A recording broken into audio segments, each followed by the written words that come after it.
please be seated. Your Excellency,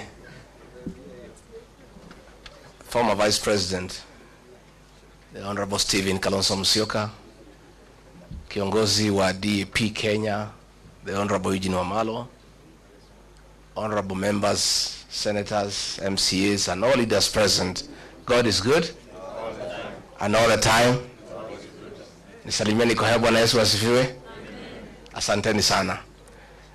Party leader Eugene Wamalwa, let me also offer my congratulations to you, your NEC, and the party of DAP for the unveiling of your offices here today, and I'm honored to have been invited because it's a great milestone in our democratic process, and as we embark on a journey to liberate this country from bad governance, corruption, and dictatorship. And I am very elated to join this team of distinguished leaders in this country who have played a significant role in our democratic process. I have come with many senators and members of parliament who we work with as a way of showing our solidarity with this team. I want to give my commitment and that of my team and our supporters, and there are many, they are in millions, that we are part of this team and we'll walk this journey together to liberate this country. And we shall make whatever sacrifices necessary to make sure that William Ruto is a one-term president. People have short memories. President William Ruto has a very short memory. This team here, we sat with him in my house and we assured him that he'll be president and we'll do whatever it takes to make sure he is president. And we worked very hard. And we took him to State House. And when he reached there, he put aside everything we had agreed on how we need Kenya to be. We had 47 economic charters with each and every county agreeing on the economic interventions that will be required for each county. He put them aside. We had agreed on the payment of pending bills for our business community to bring money into circulation. He put that one aside. We had agreed on the bottom-up economic model of putting money into people's pocket. The minute he reached State House, he changed course. He got a small team of economic advisors and came up with a very brutal program of removing whatever little money was in people's pocket from their pockets. Along the way, I could not agree with him. I couldn't agree with him because I'm a very principled person. And I told him, boss, we have lost focus. This is what we told the people of Kenya. We had assured the people of Kenya that we will never carry out evictions and demolitions that are inhuman. And when he made a decision to evict people from Nairobi River along the line, and the Nairobi River Commission was in my office and he asked me to lead that program, I told him I can't do it because it's against my principle. And he said, you must do it. When we had the Finance Bill 2024, I was a lone voice in cabinet telling him, listening to the people of Kenya, they will not accept this finance bill. And it will leave us with an egg on our face. He became intolerant. He became dictatorial. And the government that he leads is a one-man show. I can tell you today, all those ministers you see there, they are flower girls. I was the only man in that cabinet who could stand up and tell him, hey boss, no, this can't work. And that's why he needed me out, so that he can put a protege and other fellows just to say, yes sir, yes sir. It's a praise and worship choir for the president. And I couldn't fit in that choir. I couldn't fit in that choir. You know, and he is very bitter. Extremely angry, very irritable. that for a whole 6 days he's just abusing me in Western Kenya. Rigathi Gachagua is not a road in Webuye. He is not a hospital in Vihiga. He is not a water pan in Kakamega. He is not a slaughterhouse in Bungoma. President of the Republic of Kenya has gone to Western for 6 days. Just talking about Rigathi Gachagua, occasionally Kalonzo Musyoka, because he's bitter that his voting bloc, the one that made him president, the Mount Kenya bloc, is gone and gone and gone forever. And I told him, it is his own undoing. I told him, don't touch the mountain. See the Bible. If you read the Exodus, I told him, don't. Many times. But it's because he has some young MPs he moves around with. Young boys who are born in towns and brought up with Serelak. They don't know the community. So they tell him, no, it's okay, no problem. Mulima ni yako, wewe ulikuja huko mwenyewe. Hawa watu ni wako, hata ukitoa huyu weke huyu hakuna shida. Nikamwambia mimi ni mzee. Hawa watu mimi nawajua. These fellows on the mountain, they hate betrayal and they hate deception. Because of what Mzungu did to them, they hate betrayal. And you yourself, President William Ruto, you are a beneficiary of my community's distaste for betrayal. When they decided that Uhuru Kenyatta has betrayed you, they turned against Uhuru for betraying you in their view and voted for you. And you are not one of them. They hated one of their own to support you, and you are not one of their own. If you betray one of their own, you will tell me the story. Today, as we speak, his messages of condolences are unwelcome in the mountain. And you know that's the lowest it can go. You know funerals are very solemn. In my community where I come from, even if it is suspected you had a hand in the death of the person being buried, people still allow you to come and even give condolences. When the people say they cannot listen to your condolence, you know it's over. The other day we were in Embu, and they are trying to blame Justin Muturi Bidan because the people rejected his condolence message. The president wrote him abusive messages the whole night, threatening to sack him. But even if you sack Bidan Muturi, nothing will change in that area. Nothing. And I told him, and he cannot say I did not tell him. Because me, I'm an honest man. I sat him down and I said, boss, you believe my now, why he's annoyed is because 47% of his support, 4 million votes, iko nje. Sasa anategemea ati Raila akienda AU, he can transfer zile zake. Zile za Raila zilikuweko za Wiper, they are not there.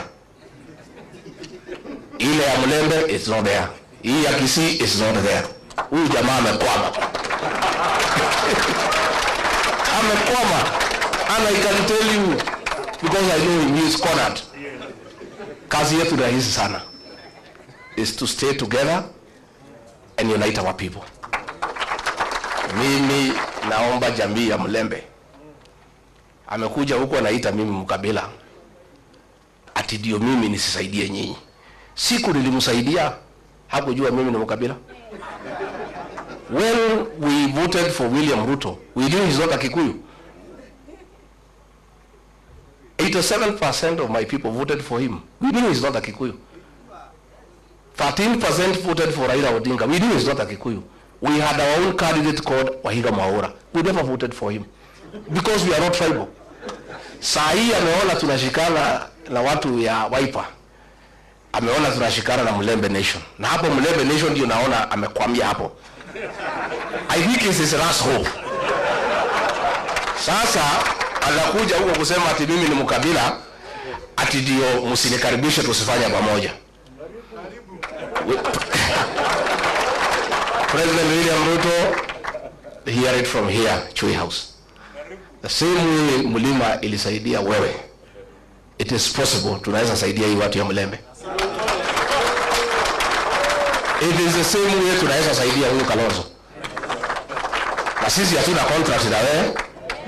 Deni yetu na wewe tulimali. we had intended to pay you in 2 installments.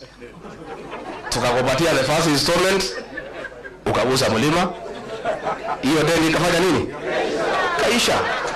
We owe you no debt. So, anaenda pale Western, anasema tumefukuza huyu Rigathi Gachagua, and he is corrupt. William Ruto, my friend, do you have the moral authority to talk about corruption? And we sympathize with you because juzi kumekuwa na opinion poll on the most corrupt person in the world. And we are unhappy that you are rigged. Instead of giving you number 1, they give you number 2.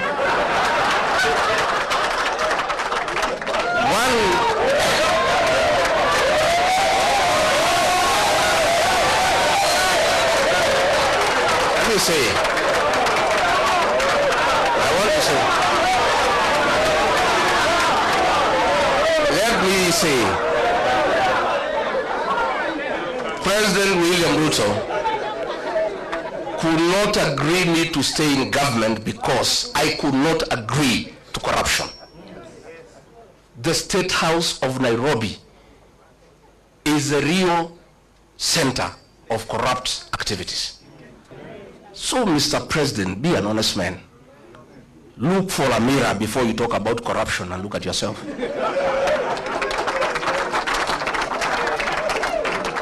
If you think the people of Kenya are very intelligent, Rigathi Gachagua has not been associated with any scandal in this country. So wewe unaenda pale unasema he is incompetent. In matters of incompetence, Mr. President, I tend to agree with you to a certain extent. Serikali yako ni ya uongo, kutenga, kudanganya watu. Uliandika mkataba na watu ya Western, ukamjema utajenga 1000 kilometers, hujajenga. Umekuwa hapo juzi unafungua transformer. Wewe, mimi ulitaka nikusaidie kudanganya wa Kenya. In matters kudanganya wa Kenya, Mr. President, I'm incompetent. Absolutely. I accept. Because hiyo alikuwa anataka tuende kulaunch barabara na anajua hakuna budget, tukitoka matinga inafanya nini? Sasa hiyo ndio kazi rais anataka nimsaidie. Ndio anasema huyu haelewi programu za serikali. Sasa kwenda kupeleka matinga ukijua hakuna kazi inafanya, hiyo ni programu ya serikali. He was telling me to go and defend Adani. Tulikuwa na Eugene Wamalwa, huyu mheshimiwa, na Wanyonga kwa mazishi Kitale. Huyu Wanyonga akaamuka, akalima serikali mambo ya Adani, na mimi nakaa tu pale. I don't want to nod because I'm still in office. That Adani thing is the worst form of corruption in this country. So mimi nilipoamuka, I never responded. So one of the PAs ya mkubwa akanipigia simu.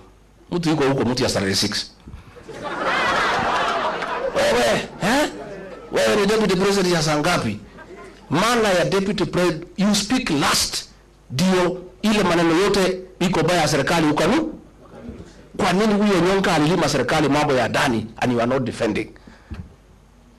Nikamwambia I cannot answer you. Tell your boss to call me. So president ananiambia, nimwambia mimi siwezi. That thing is corruption. I cannot defend it, Mr. President. I cannot. That is why he is saying I was not defending government programs. Sasa corruption, is it a government program? So wanasema ati I'm incompetent. Hii mtu hakuna kitu anaelewa. Sasa kama serikali ni wizi tupu, sasa what is there to defend? Walinipeleka Senate ati nimekataa watu watolewe Nairobi River. Walinishitaki nimekataa watu wafukuzwe Marigiti Market. Those are things I could not do. Ukiangalia hii maneno ya affordable housing, it is the worst fraud against the people of Kenya. And it's good today I tell the country. And those are things he was telling me to go to TV to defend. I told him I will not. Mimi pia nikichwa ngumu. That housing, initially we believed in the president. That ni ya kuleta ajira, nini, maneno kizungu mingi, we looked okay. Until it came to my attention, it has nothing to do with housing. Ni biashara. Ya kwamba PS wa housing. Ukitaka kujenga affordable housing, you must go and sign a subcontract na kampuni ile tauza simiti na chuma na mabati. Na hiyo kampuni watu wale wakubwa zaidi Kenya wako ndani ya wapi? So this housing levy inatolewa kwa watu ya Kenya is to make sure these houses are going on. Ndio hao wauze simiti, wauze chuma, wauze mabati. That is what the president is accusing me of not understanding and being incompetent. Sasa mimi nauliza, na mimi nataka niseme, I want to assure the people of Kenya, this team I see here, and when I listen to the people of Kenya, because I listen a lot, once a new government is sworn in, that housing levy will have to be abolished so that we restore the dignity of the payslip. The dignity of the payslip. Wakenya wamehangaishwa zaidi. Na nimeona mpaka yule mkubwa ya wafanyikazi amekuwa ameingia kwa hiyo praise and worship team. Watu nakazwa mambo ya NSSF, mambo haongei. Kazi yake ni praise and worship. Those are the things sisi ambaye tumeshindwa kufanya. So finally ndio nimalize, because I wanted to tell the president, usidanganye wa Kenya. Useme ukweli, tulikosania corruption because wewe ndio unaeneza corruption na watu yako. Na it is impossible to make any progress in this country unless we sort out this country in terms of leadership. We'll sink lower and lower. Finally niambie watu ya Western, because mimi naona huyo jamaa amekwama hapo kwenu. Nyinyi mko na bahati that we are here to advise you. Alienda kwenu siku 6. Kwetu he was there 6 days out of 7 every week. Hakuna kanisa hajaingia. Hakuna barabara hajui kwa jina. Hakuna soko hajui kwa jina. And you would memorize, we are very impressed. Anataja barabara, wakikuyu wanasema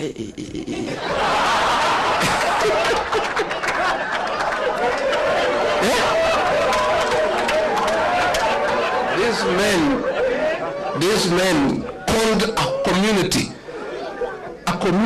that has pride, a community that's hardworking, that is rich. Watu wamesoma. He called all of us, our bishops, our reverends, our pastors. Hata huyo Waititu na mimi Rigiji, he called all of us. Alikuwa anakuja kuangalia osho. Sasa amekuja kwenu msangalele. Mwalamu. That is the same script. Nyinyi mkikubali mtalia vile watu ya mlima wanalia. All this.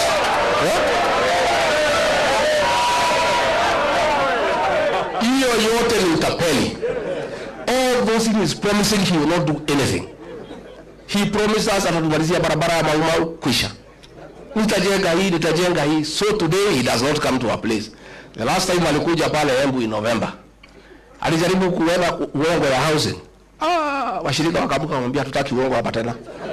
Hiyo mambo ya uongo baada huo Western. Akajaribu kuongea mambo ya SHA, akaambiwa tutaki uongo. Kwetu amejulikana na ndio humuone huko. Na hata akija atakutana na watu. So nyinyi watu ya Mlembe msituangushe. At least you have the benefit of free advice from victims of deception.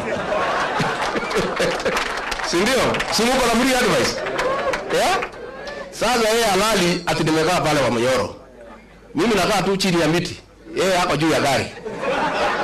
The reason President Uhuru Kenyatta alikuwa ametuambia muachane na hii mtu. But he never gave us a reason. Na hapo alitukosea. So kama angetuambia what I know today, hatungekuwa hapo. Also the choice he was giving us was also not acceptable.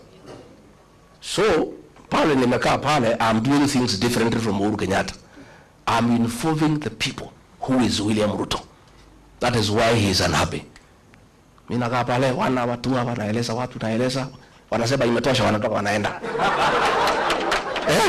Na kama pale na mapasta na waeleza wanachukua Biblia wanatoka wanaenda. Pale nimefunga 100%. Hata kupata agents, hatapata agents ya kusimamia kura yako. So nyinyi viongozi wetu, tafadhali naomba pia Eugene Wamalwa and your team, and then unite the Mulembe nation. Don't agree to be divided. Mimi alitaka kugawanya mlima east and west, nikamkataza. Akajaribu kugawanya counties, nikamkataza. Don't allow it. Mulembe nation, you have 5 million votes, nendeni muunganishe. Stephen Kalonzo Musyoka pale Lower Eastern 4 million, nenda uunganishe. Mimi pale sasa ilikuwa 6, nataka nisukume mpaka 8. Sasa Matiang'i waende wasukume pale 2 million. Sasa tukifikisha 15 tuketi. Si ndio? Si tutaketi? And we must not let the people of Kenya down. People asking, wewe, wananiambia, wewe Rigathi, tenda tafuta marafiki. Kama huyu mtu ametuumiza namna hii first term, kwa bahati mbaya akirudi second term, tutakuwa tunavaa vinyasa. Sasa nyinyi tafuta marafiki, mtafute formula. Na hatutaki kujua ni nani. Mkuje mtuambie formula ni? So we shall be selfless as a team. We shall be selfless. And let us not approach this election with a predetermined mindset.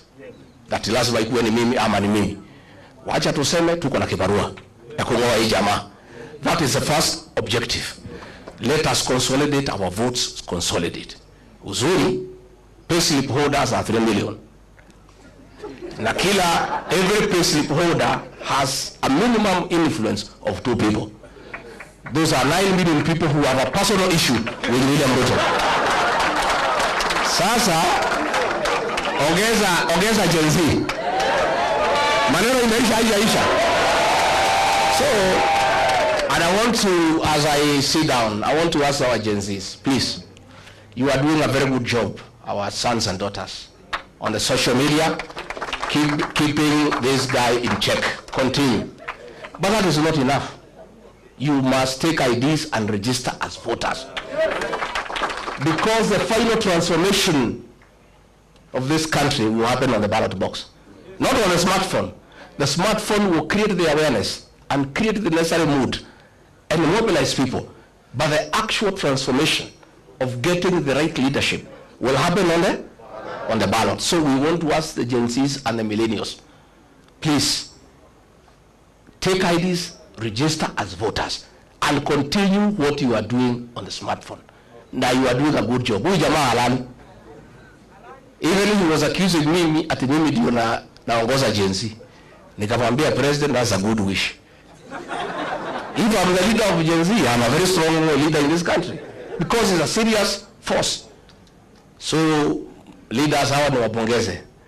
This journey is not for the cowards and the faint-hearted. This man is angry and therefore dangerous. I must tell you. Alituma watu Limuru, walitaka waniue. Mungu akanisaidia. Siku ingine ametuma askari anitupie tear gas huko Shamata. Siku ingine ametuma criminal gang kuumiza bibi yangu. What he must know is that some of us, and he knows us well, of course he is forgetting.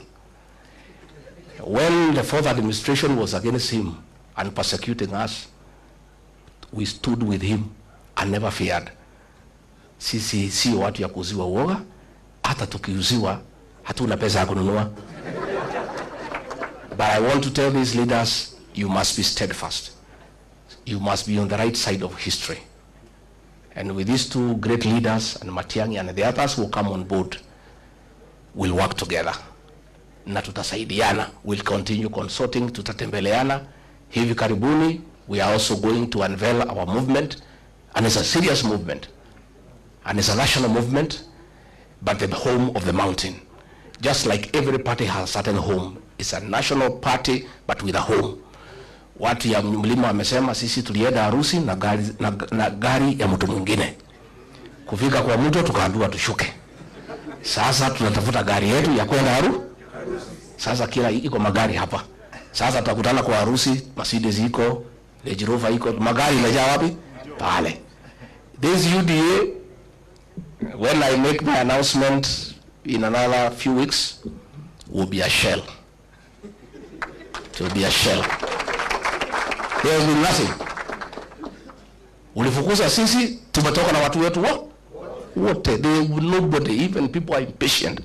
If you know the pressure I am under to announce a vehicle, I am not sleeping. People are impatient and they don't want to see anything yellow. You know? So, sisi tutauda gari yetu.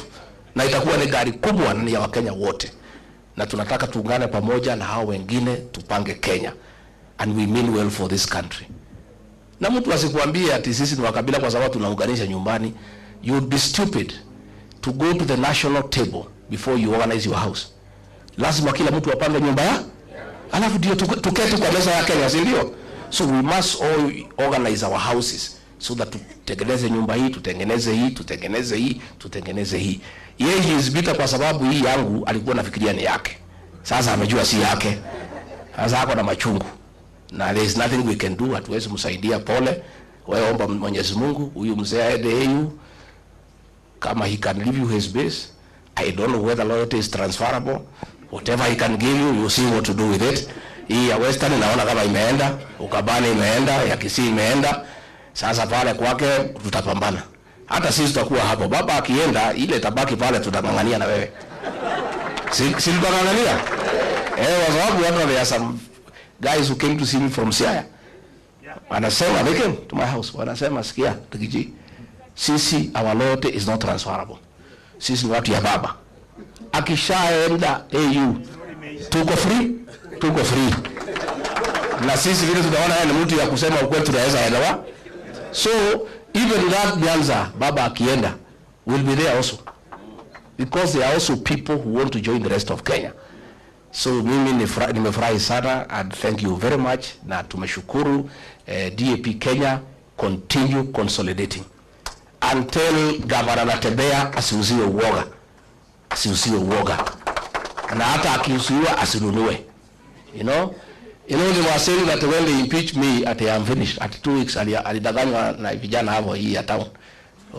Hii mlima, they have no use for any leader who is not having a position. Tukitoa huyu wanawachana naye, wanachukua yule mpya. Sasa kila siku wanaongea juu yangu. Na bado wacha tuweke gari, tuungane na hao viongozi, and then tutembee. Na mwaka hii ya 25 ndio ya kujipanga. 26 ni si ndio? Hii 25 tupangapange and we'll agree. So that we have enough members of parliament. We'll sit down so that we don't compete against each other. Kama hii Nairobi we have 17 constituencies. Nilikuwa nafanya hesabu, naona between this team we can take 15 out of 17. Hii gavana ya Nairobi tutachukua asubuhi mapema. Within this team here, we just sit down and do proper arithmetic. Nakuru, everywhere, Mombasa, we'll sit down so that we don't fight against each other. Tutapangana vizuri ndio tuone maisha itakaa namna gani. Otherwise, I want to say thank you very much. May God bless you. Mtasalimiana? Mtakuja kutembea Monyoro? Mtakuja siku gani? Asante.